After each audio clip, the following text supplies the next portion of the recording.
Les métiers du marketing sont en pleine métamorphose avec l'arrivée de l'intelligence artificielle. Autant ces dernières années, on faisait des supputations, on parlait de prospective. Maintenant, on est au point où l'opérationnel rencontre, j'allais dire enfin, c'est mon point de vue, l'intelligence artificielle et ça provoque pas mal de chamboulements. Alors, les premiers d'entre eux, évidemment, c'est d'imaginer une collaboration nouvelle entre deux entités. Il y en a une qui est virtuelle et l'autre qui est très humaine.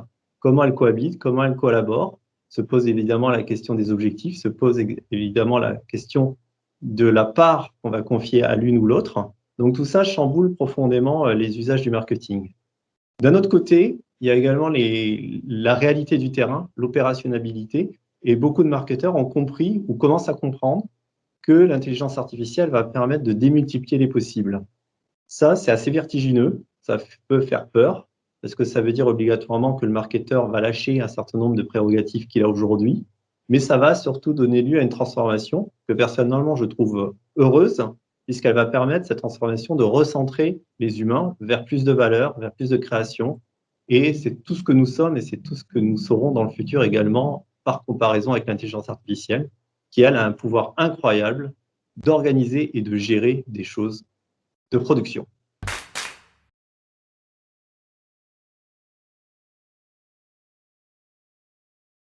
Les clients, ils voient l'intelligence artificielle et ce qu'on en fait en termes marketing de deux façons. Le premier point, c'est la relation client directement, à savoir si vous appelez un service client et que vous tombez sur de l'intelligence artificielle qui va vous répondre. Évidemment, certains vont dire que c'est extrêmement déceptif, d'autres vont dire que c'est formidable, mais le point de fond, c'est simplement de savoir à quoi on s'attend.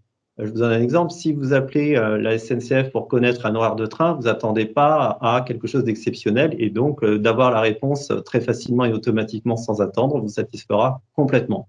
Si par contre, vous voulez partir dans un pays lointain et que vous avez besoin de renseignements sur la sécurité ou autre, eh bien, il est clair que là, ça ne sera pas la même attente et donc certainement déceptif. Donc, ce qu'il faut surtout retenir, c'est que l'attente qu'a le consommateur va faire l'expérience, la façon dont il va vivre l'expérience avec l'intelligence artificielle. L'autre point, c'est tout ce qui est fait dans la relation client au sens digital du terme. Et donc là, c'est assez transparent puisque le consommateur, moi y compris, on ne le voit pas forcément parce qu'on vit une expérience. Alors évidemment, si plus cette expérience est pointue, plus elle est proche de mes besoins, plus elle se rapproche de ma singularité, de moi en tant qu'être, plus ça va me parler.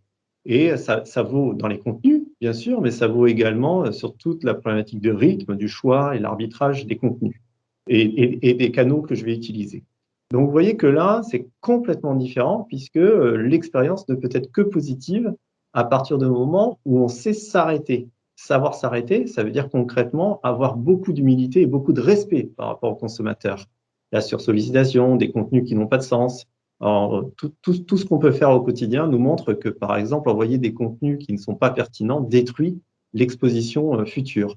Donc, vous voyez, l'intelligence artificielle, d'un côté, elle est très visible sur certains canaux, de l'autre, elle est complètement dans l'expérience, dans l'usage, et elle n'est pas visible du fait du consommateur.